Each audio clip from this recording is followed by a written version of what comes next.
চতুর্থ শ্রেণীর শিক্ষার্থী কারিমা, তার পড়ার শব্দ আমরা শুনতে পাচ্ছি। কারিমা,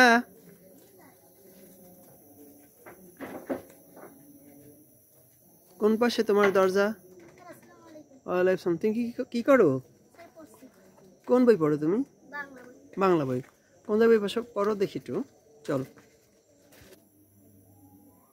কারিমা বাংলা বই পড়ছে, আমরা দেখি কত পৃষ্ঠায় পড়ছে সেটা দেখব। তুমি কত পৃষ্ঠায় পড়ছো? 15 পৃষ্ঠা। 15 পৃষ্ঠা। 15 পৃষ্ঠার গল্পের শিরোনাম কি? কি বিষয়টা কি? টুনুর কথা। কার কথা বলো তো? টুনুর কথা। আচ্ছা, একটু পড়ে শোনাও তো। বাবা মা তাকে আদর করে টুনু নামে ডাকতেন। তার বাড়ি ছিল কিশোরগঞ্জ জেলায় কেন্দুয়া গ্রামে। 9 ভাই বোনের মধ্যে সে ছিল সবার বড়। ছেলেটির বাড়ির পাশ দিয়ে ব্রহ্মপুত্র নদী বয়ে গেছে। সে সারাদিন নদী দেখত, নদীর তীরে কাশ বন দেখত, নদীর উপর উড়ে যাওয়া পাখি দেখত, গুণ টানা নৌকা দেখতো আর দেখতো। আচ্ছা থামো কারিমা, দেখো পড়ার সময় কিছু কিছু চিহ্ন দেখা যায়। কি চিহ্ন? কমা, দাড়ি, বিস্ময় চিহ্ন, প্রশ্নবোধক চিহ্ন, ঠিক না? এই চিহ্নগুলোকে কি বলা হয়? এই চিহ্নকে বলা হয় বিরাম চিহ্ন, ঠিক না? জি স্যার। বিরাম চিহ্ন কথার অর্থ কি? দাড়ি কমা থাকলে থামতে হবে। থামতে। বিরাম মানে কি? বিশ্রাম করা, থামা। এই বিরাম চিহ্ন কেন ব্যবহার করে জানো তুমি? এই কারণ হলো শব্দের অর্থ ঠিক রাখার জন্য। তাছাড়া আরও কারণ আছে, মনে করেন আমরা তো একশ্বাসে অনেক কথা বলতে পারি না, ঠিক না? তারপরে কিছুক্ষণ পর পর তো আমার শ্বাস নিতে হয়, থামতে হয়।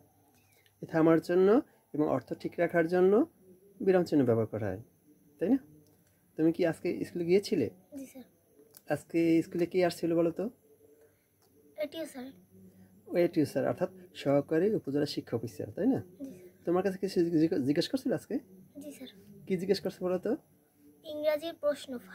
ইংরেজি প্রশ্ন জিজ্ঞেস করছিল, তুমি উত্তর দিতে পারছিলে? জি স্যার। ধন্যবাদ তোমাকে। আচ্ছা বলো তো, এখন কোন ঋতু চলে? এখন শীত ঋতু চলে। শীত ঋতু। মোট ঋতু কয়টা? 6টা। 6টা। মাস কয়টা? মাস 12টা। 12টা। আর শীত ঋতুতে শীত পড়ে, শীতের জন্য আমরা কি করি? গরম পোশাক পরি, তাই না? যেহেতু তোমার পড়ার শব্দ শুনতে পেরেছি এবং তুমি সুন্দর করে বাংলা পড়তে পেরেছো, তাই না? তবে তোমাকে যে বিশেষ দিকে খেয়াল রাখতে হবে সেটা হলো বিরাম চিহ্ন তুমি থামো না, ঠিক না? বলো। এমনি পড়া সুন্দর হয়েছে, বিরাম চিহ্ন থাকলে থামতে হবে, কমা থাকলে অল্প থামতে হয়, আর দাড়ি থাকলে বেশি থামতে হয়। এই নিয়মটা তোমার একটু পালন করতে হবে, তাছাড়া তোমার পড়া সুন্দর হয়েছে, তাই না? এখন তুমি যেহেতু সুন্দর করে পড়েছো, তাই তোমাকে কি দিতে হবে? শীতের পোশাক। হ্যাঁ, তাহলে এখন তোমাকে শীতের পোশাক উপহার দেওয়া হবে। তুমি খুশি হবে? আলহামদুলিল্লাহ স্যার, আমি খুশি হব। খুশি হবে, ঠিক আছে। তুমি নিয়মিত বিদ্যালয়ে যাও, লেখাপড়া করো, এর কারণ কি, মানে উদ্দেশ্য কি? স্যার আপনি মজা করে আমাদের ম্যাডাম স্যার আপনি এই মজা করে ক্লাস নেন, তারপরে একটা ইংরাজি আপনি নেন, নিলে ফারজানা এবং জামিল মজা করে পড়াইলে তাড়াতাড়ি হয়ে যায়। সেটা ঠিক আছে, মানে তুমি লেখাপড়া করো, কেন করো? অর্থাৎ তুমি বাড়িতেও থাকতে পারতা, করার উদ্দেশ্য কি, মানে লেখাপড়ার কারণটা কি, তোমার লক্ষ্য কি, মানে কি হতে চাও? আমি ডাক্তার হতে চাই। ডাক্তার হতে চাও? আল্লাহ তোমার ইচ্ছা পূরণ করুক। তাই এই ডাক্তার হওয়ার জন্য তোমাকে একটু কঠোর পরিশ্রম করতে হবে, তাই না? তাহলে বেশি বেশি পড়তে হবে, তাহলে ইনশাল্লাহ হয়ে যাবে, ঠিক না? আচ্ছা, তা ডাক্তার হয়ে তুমি কি করবে? দেশের সেবা করবে নাকি? আচ্ছা, সাবাস। কারণ বলতে পারো ক্রিয়া সাংস্কৃতিক অনুষ্ঠান কবে? 11 তারিখ। 11-12 তারিখ। মানে 11 তারিখ ক্রিয়া অনুষ্ঠান আর 12 তারিখ সাংস্কৃতিক অনুষ্ঠান,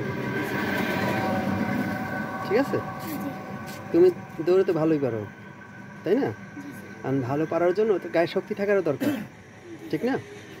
তাহলে তুমি মানে এখন সেজন্য পুষ্টিকর খাবারও দরকার, ঠিক না? আচ্ছা, এই জন্য তোমার জন্য রয়েছে ডিম।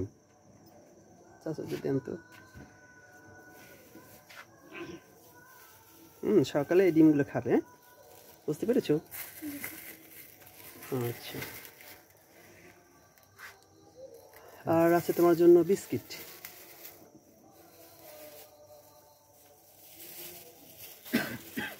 নাও।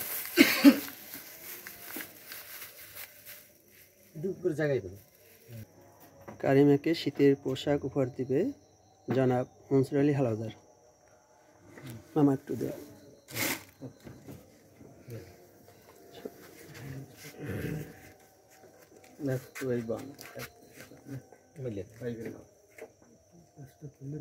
খোলা যায় না, খোলা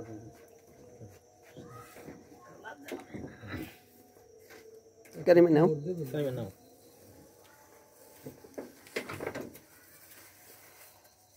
কারিমাকে খাতা উপহার দিবে আলমগীর মুন্সি জনাব আলমগীর হোসেন মুন্সি।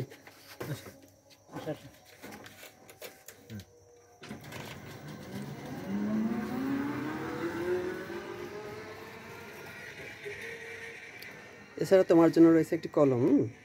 কলমটা উপহার দিচ্ছে সজল চক্রবর্তী।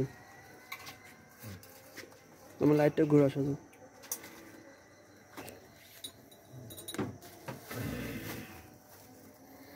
তো কারিমা তোমাকে অনেক অনেক ধন্যবাদ।